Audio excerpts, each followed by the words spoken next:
Chapter 9. Peter's Gate. The gate of hell stood wide open. The gate of the city of Dis was guarded by demons whom no human power could conquer. But the gate, which is the entrance to purgatory, opens to him who knocks and knows the meaning of his knocking. An angel is the gatekeeper, holding the keys of Peter, one of gold and one of silver. And before the great bronze door are 3 steps. The first is of gleaming white marble, so highly polished that it is a mirror in which Dante sees himself. The second is a rough black stone, and across it run 2 cracks in the form of a cross. The third seemed all of porphyry that flamed and shone, redder than bright blood spurting from a vein. The threshold itself, where the angel sits, is a rock of diamond. The black, the white, and the red, they remind one of the nigredo, the albedo, and the rubedo of alchemy, which precede the finding of the lapis, the stone, often symbolized by the diamond. Here the white comes before the black, since in the Christian allegory, the 3 steps stand for the 3 parts of the sacrament of penance: confession, contrition, and satisfaction. But on another level, Dante's imagery may perhaps be said to foretell the state of modern man, who must progress from the extreme clarity of his ego consciousness into the darkness, from the white to the black, before he can find the red of sacrifice and love, and mount from that onto the diamond threshold. The white, the black, and the red. Confession, contrition, satisfaction. First, we must be willing to open our eyes and look at ourselves objectively in the mirror of the white stone, confessing openly to that which we see, as Dante did in the dark wood. Secondly, we must accept the black, the journey into darkness, where we shall be ground to pieces. The word contrition is derived from the Latin terro, I grind, until we emerge, as did the poet, onto the shores of the mountain. Here the new attitude dawns, and the meaningless dismemberment of hell becomes the cross. Now, as we approach the gate of Peter, we are initiated into the red, perhaps even as Dante was, through a dream, and are ready to embrace the passion, the fire of unremitting attention, the shedding of blood, which are the only means of satisfaction. This is a powerful word. It comes from satis, enough, and facere, to make. When we realize that this is the true meaning of the penances suffered in purgatory, we are at once freed from any false view of a penance as a retributive punishment. So satisfaction means to make enough. So if you make it enough, that means it's enough, regardless of what you have. That's cool.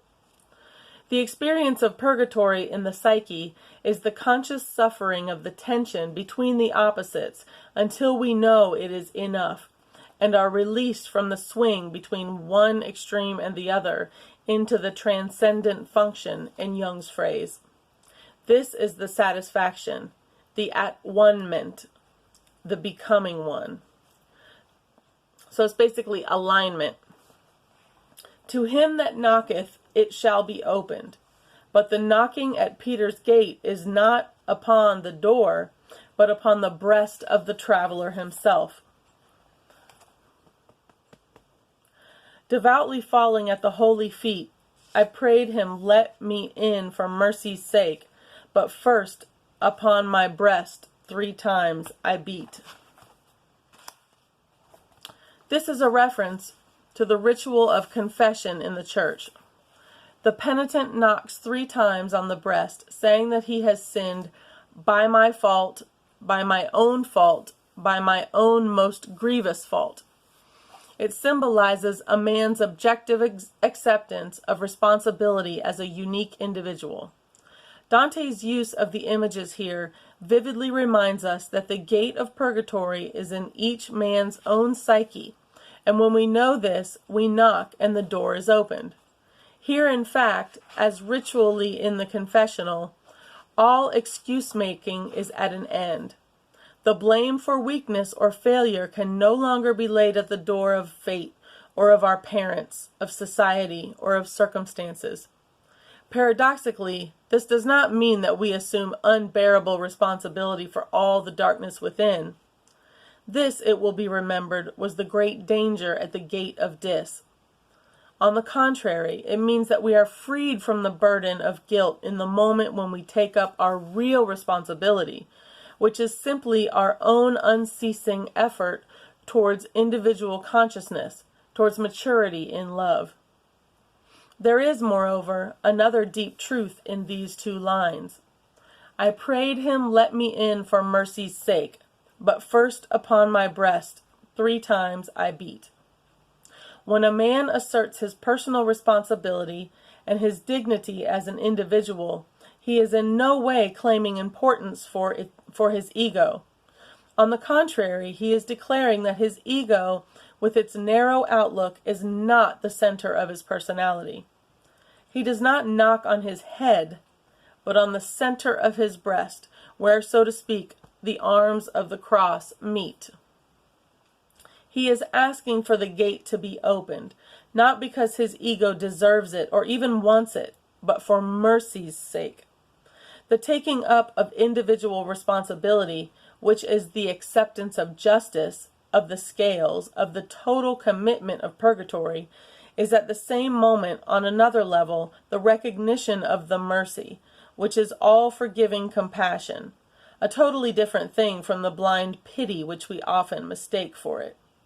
Until it is known and accepted, all effort towards justice remains a cold and sterile attempt to balance one opposite with another, without hope of the unity which unites and transcends them.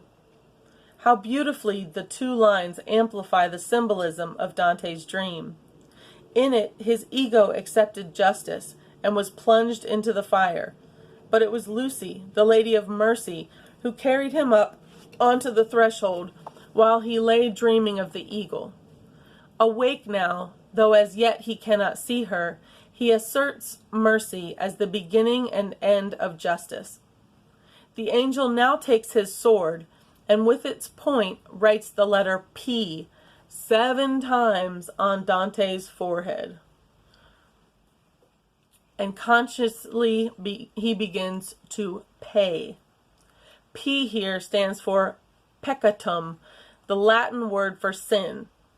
Each of the 7 cornices of purgatory is devoted to one of the 7 deadly sins, like the levels. So each level of purgatory is like the 7 deadly sins. As the poet emerges from one to the next, one of the letters is wiped away by an angel. Though there are certain parallels with the Inferno, the arrangement in the Purgatorio is on a different basis. The parallels are predominantly in the upper cornices, which correspond with the upper circles of hell. The realm of the lustful, for instance, being uppermost in both cases. But the first cornice of purgatory, where live the shades of the proud, in no way corresponds to the deepest pit of hell. There is no cornice for the fraudulent, the traitors, or the dishonest in purgatory, for the obvious reason that these are conscious sinners, and no one who still consents to these evils can ever approach the mountain at all. Alexa, what does cornice mean? As a noun, cornice is usually defined as any prominent, continuous, horizontally projecting feature surmounting a wall or other construction, or dividing it horizontally for compositional purposes. As a verb, cornice is usually defined as to furnish or finish with the cornice. For more, ask me to give you more definitions for cornice. Could you hear that? It's a thing that like sticks out architecturally. Okay.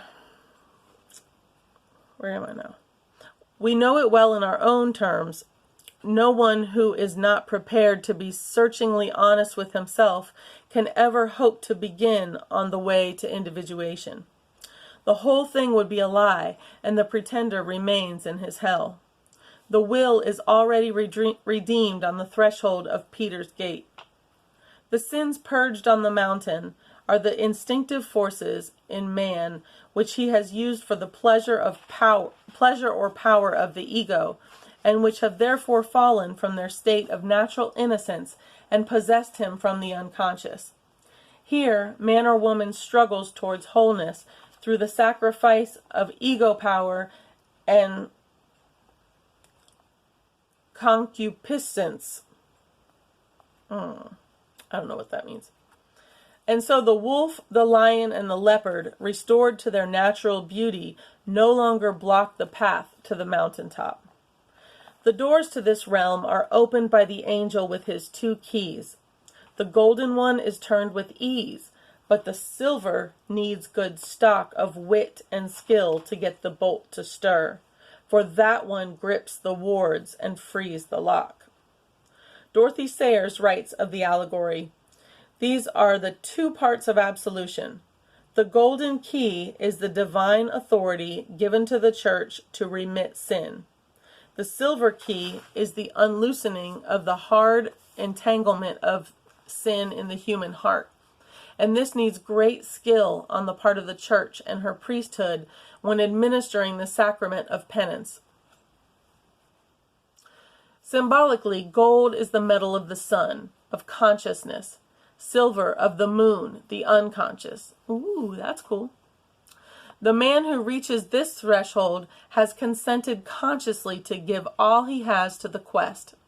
His will is set as far as he controls it, and so the golden key freely turns. However, this is of no use without the wit and skill necessary to unravel and discriminate the hidden activity of his unconscious motivations. It is, moreover, the angel within who must finally do the unlocking, whether projected onto an outer guide or not. All our efforts, vital as they are, can do no more than bring us to the certainty that of ourselves we cannot add 1 cubit to our stature. The attempt to do without one key or the other constantly bedevils religious and psychological thinking. The churches are apt to assert that the golden key of authority and of conscious goodwill is enough, while the psychologists proclaim the silver key as the open sesame. Dante made no such mistake. As he pushes open the door, the angel speaks. "Enter, but I must warn you, back outside he goes who looks behind him once he's passed." Here Dante is speaking not theologically of purgatory after death, from which the shades never fall again, but directly of the purgatorial state on this earth. Any kind of looking back at this point will land one down in anti-purgatory again, if not in hell, and the climb is harder each time. The door swings open, not as one might expect, smoothly and silently. On the contrary, the hinges cried aloud with dreadful discord. And then, mingling with the crashing of the gates, the song of purgatory comes to Dante's ears. Then, as I leaned, hearkening to that first sound, methought a voice sang, like some choristers, Te Deum Iaudimus, sweetly interwound with music. So, standing there in the doorway, the mingling of the 2 sounds gives him a hint of what is to come. The transformation of all the clashing discords of the opposites at war into the single song of praise. He has entered the place where he is to discover the way of contemplation. In religious terminology, the phrases contemplative life and active life have a specific meaning, defining the emphasis on prayer or work in the various monastic orders.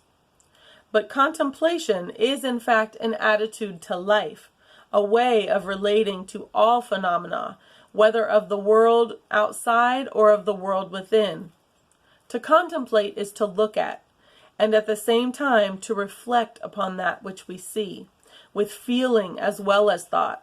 There is no true contemplation without both detachment and involvement. For the most part, men react partially to phenomena, to things, to people, to events, to themselves. Truly to look at and to see objectively, and so experience something in its wholeness, takes a very high level of awareness. All scientific observation demands long training and discipline, but this may be attained without involvement of the whole personality. Not so contemplation, through which we may come to know fact and image, time and eternity, conscious and unconscious, in the smallest happenings of our lives. To put it another way, when we begin to contemplate, we are seeking to discern that which Jung called the self, at the center of our lives in place of the ego. In the East, the mandala, which is the symbolic representation of this reality, was therefore the ritual object of religious contemplation. And, as Jung discovered, very many people today spontaneously produce mandala symbolism from their unconscious. The souls in Dante's Purgatory are learning contemplation. On each cornice there are two kinds of images upon which they fix their inner gaze. On the one hand are examples of the wholeness which is born of an instinct redeemed. On the other, pictures of the deadliness of the instinct when it is in possession of the psyche. These pairs of opposites are called the whip and the bridle. We all know them as they come to us in dreams or imagination. The glowing possibilities for which we yearn, and the dark opposite warning which saves us from hubris, which is thinking that you're better than God, and restores the balance here in the dimensions of time and space. The images reach the souls on the mountain in various ways. Either they are carved in the rock wall, or described by unseen voices, or imagined and spoken by the penitents themselves. The continuous contemplation of these things, however, is never an escape. Each soul is totally involved, and while keeping his attention centered on the images of the opposites, he never ceases to be aware of the pain which the tension between them brings. The proud are bowed down under heavy stones, carrying the weight of the self, as they have attempted to usurp its power. The envious sit with sealed eyes, having been unable to rejoice in the sight of beauty or goodness in others. The slothful run without a moment's pause. This is the picture of the stones. We're carrying our burdens. So we, as to whatever extreme we swing consciously, must come to know the opposite, which is gripping us in the unconscious, by giving unwavering attention to the images which rise up from the depths to warn or point the way. The white, the black, the red, and the certainty of the diamond, a rock beneath his feet, all are here as Dante crosses the threshold and moves onto the spiral way.